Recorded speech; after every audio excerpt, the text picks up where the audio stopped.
শিক্ষাই জীৱন, জীৱনেই শিক্ষা। ভুল জনাতকৈ নজনাই ভাল। কৰ্মৰ মাজতহে জীৱনে পূৰ্ণতা লাভ কৰে। শিক্ষা হৈছে সঞ্জীৱনী, অমৃত। দেশতকৈ মোমাই ডাঙৰ নহয়।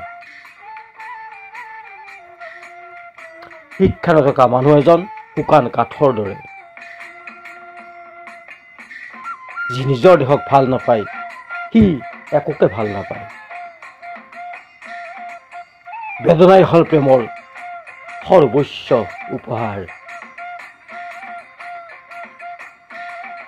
মানুহ এদিন মৰিবই লাগিব। দোষ কৰি মৰাতকৈ বিনা দোষে মৰাই ভাল। আমাৰ চিন্তা ভাৱনাৰ পৰাই চৰিত্ৰ গঠন হয়। ধন্যবাদ।